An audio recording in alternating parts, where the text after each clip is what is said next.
Let me tell you something that you will not understand if your life is not full of major suckage. Life sucks. Wow, I know, what a surprise. Now, I'm not talking about, oops, I dropped my toast butter side up suckage, while that does suck. I'm talking, the best time of my life was when I drew a picture that was decent, but then it got wet, smeared, burned, then crumpled up and thrown away suckage. And that is why I find myself shoved beneath the floorboards, basically suffocating on thick dust, unable to see, and facing imminent death if I make one simple sound. My thoughts are that nothing can get worse when you hit rock bottom, but the thing about rock bottom is that even then, you can go deeper. Things can always get worse. Good evening, ma'am. A booming male voice rings through the room. Every time, I think. The guards never change what they say. Perhaps they are robots, like everyone says they are. My thoughts turn to how strange it would be for someone to find me down here.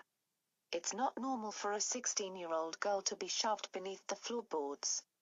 Maybe occasionally okay for a 7-year-old playing a difficult game of hide-and-seek, but definitely not for a 16-year-old on an everyday basis. I guess that's the point of me being down here, so that I won't be caught. A criminal is what they call me, which doesn't really make sense, but it makes sense. I haven't done anything wrong. I haven't killed anyone or stolen anything. My crime is that I was born. To be more specific, I was born 4 minutes after my twin, Symphonia. It's funny to think of a little infant as a row criminal, isn't it? Well, that's me, except now I'm not a little infant anymore. I guess the real crime is on my parents' hands for stealing me. See, because I am an identical twin, it is a threat to identification and safety procedures to have 2 mirror images walking around, so the twin that weighs less or, if they weigh the same, the younger twin gets sent away, which is basically killing them. After seeing me with my birth mother, my parents couldn't go through with sending me away, so they stole me. It's as easy as that. Now, I am a not-so-little row criminal. Good evening, come in, please. Mother responds to the guard standing above me. Mother always says that too. Maybe we are all robots and always say the same thing. I reach my hand into my pocket to feel the cool metal of the pendant. Mother gave it to me on my 12th birthday, not the time that the Second Society celebrates everyone's birthday on the 1st of the spring term, but on my real birthday, the real day that Symphonia and I were born. Long ago, the pendant was hung on a gold chain and worn around your neck, a necklace, as Mother called it. The so-called necklace has been in our family for generations, even before the fall of the First Society, which must have been hundreds of years ago. Back before the fall, the pendant was a shiny gold and over time, the paint chipped away to reveal a dark silver and patches of rust and dirt formed. Really, it is the only item that I own, the only thing that I can call mine. I am not a legal citizen of the Second Society, so I can't own anything. The thing about the pendant is that it isn't from the Second Society, it's from the First Society, from before the fall. So, technically, it is not theirs. Of course, when the Second Society was formed, the order demanded that all belongings from before the fall were to be destructed, but the pendant still survived. And now, the pendant is like our ancestors. It reminds our family of everyone before us and the sacrifices that they had to make for the family. That is the reason that it is so important, and not only for me. Though, for me, it is even more important because Mother gave it to me, the illegal child, not Symphonia. It is the one thing that Symphonia didn't beat me to. The things that can be done in 4 minutes is very few, but in that exact amount of time, Symphonia beat me to a good, safe life as a citizen, but with the pendant, I beat her at something important. We're here for the daily routine. May we go about? The guard asks. The same thing, again. Perhaps I should try and see if they are robots. That would clear up a lot of things. Then again, wouldn't that mean I am a robot too? The guard's footsteps follow. I can imagine Mother's sharp blue eyes and dark black hair smoothed back into a tight bun, staring calm and respectful at the guards. She always seems so put together and calm. For me, even the smallest issue can put me under a lot of stress. It isn't all my fault, though. I wasn't raised like her, I wasn't able to express my feelings and be as social. When she was raised, the sector provided emotional conservation and response training, something that I never got to experience. Also something I don't wish to experience. After Symphonia went, she came back a little less of herself. Her eyes didn't shine as bright, her face didn't match her posture.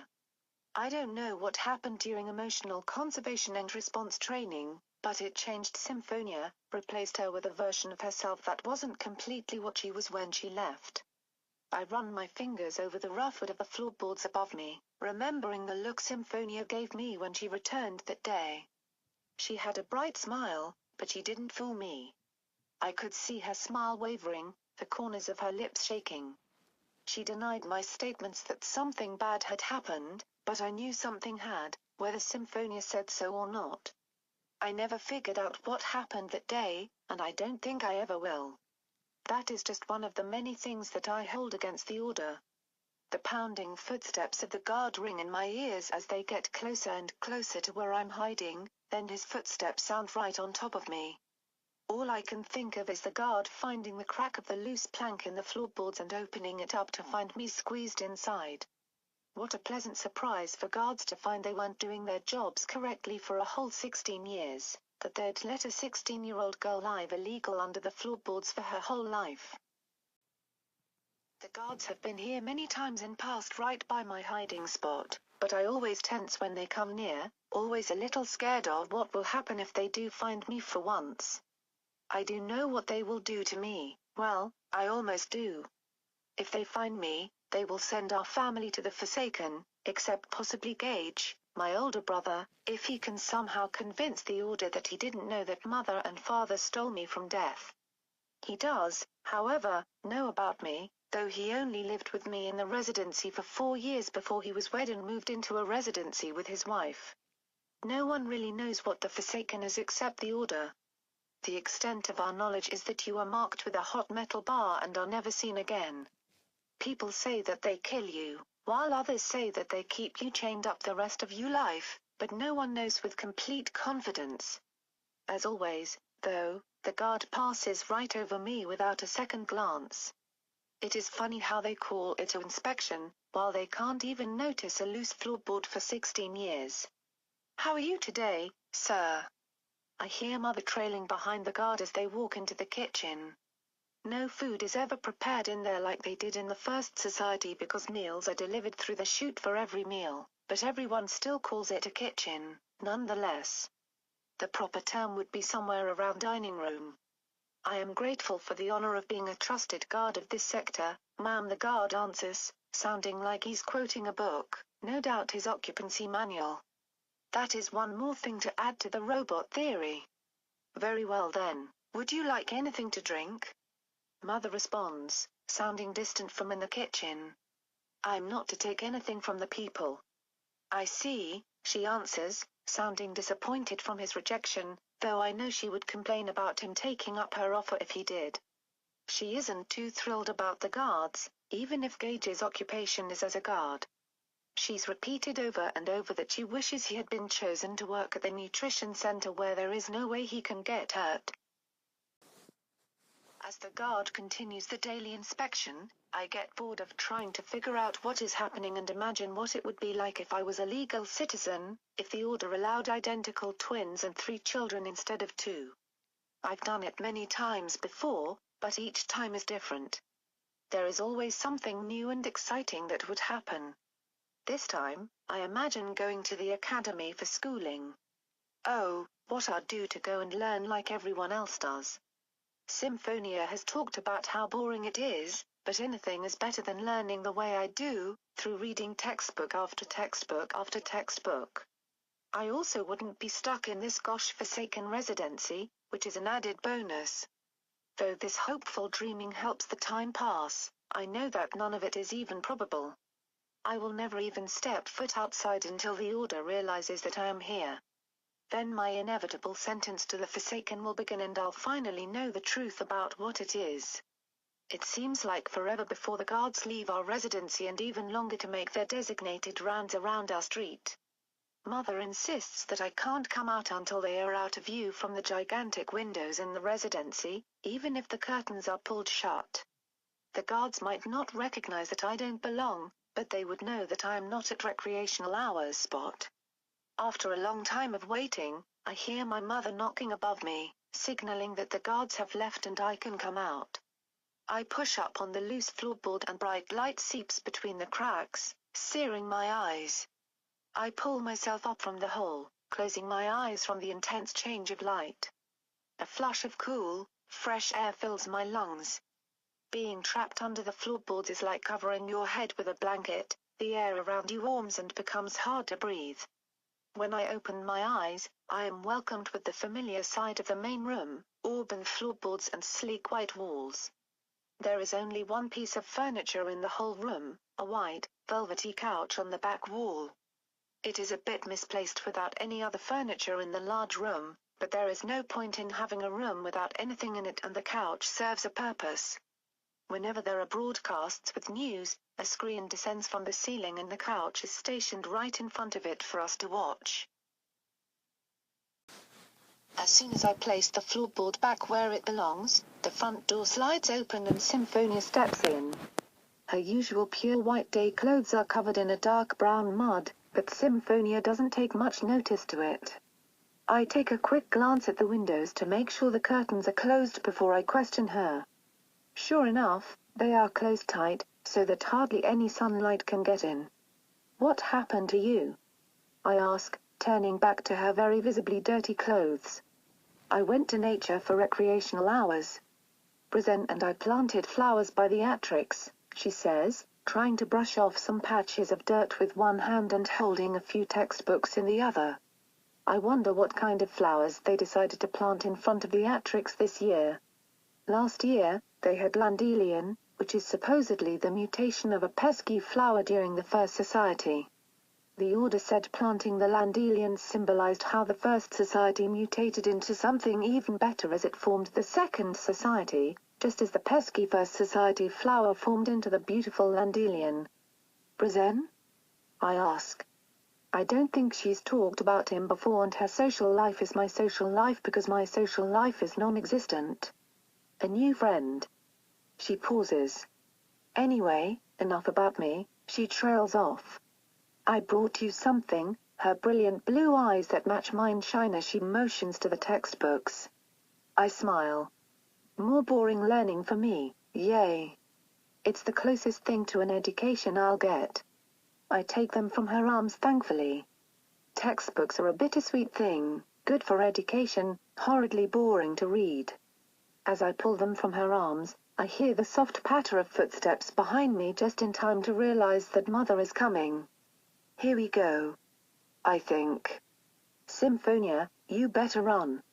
"My goodness," Mother says, appearing at my side, seemingly astonished at how dirty Symphonia is. "Get upstairs and change right now.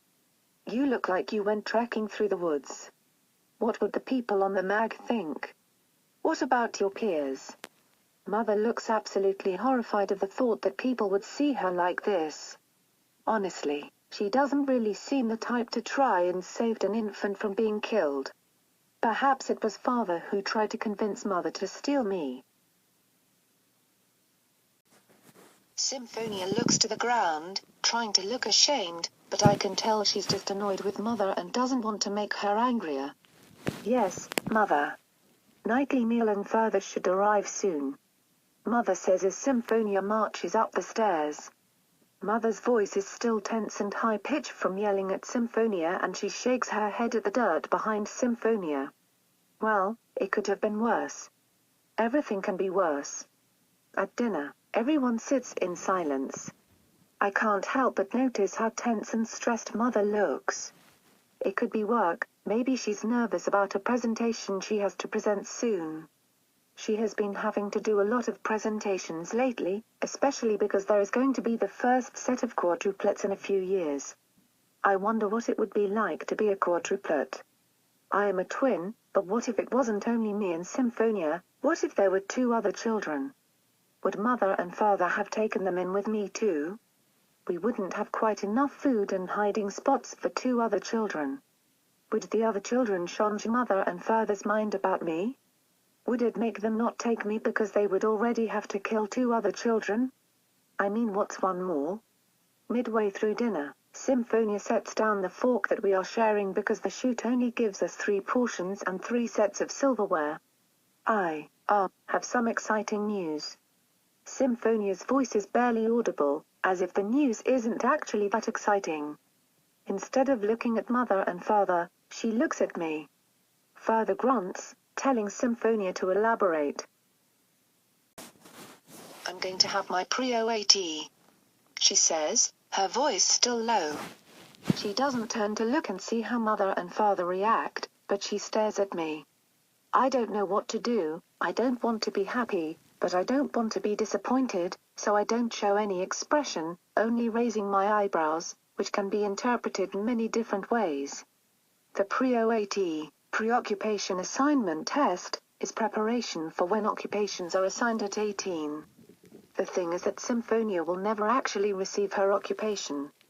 We'll probably have been sentenced to the Forsaken by then. Accounting for that, Symphonia will get wed and move out at 18, then mother and father will move to the elder complex because they have no children, leaving me with nowhere to go. I know I should be happy because of this big milestone in her life, but Symphonia doesn't even look that happy, so I don't know what to think. There's also something else, another feeling that has come with the news of the Prio-AT. I feel it crawling up my chest and into my limbs. I know what it is and I don't want it there. I shouldn't have it. I should be happy or unfazed by the news, but not this. I try to push it down, but I can't. It bubbles back up and fills every inch of my body. Jealousy.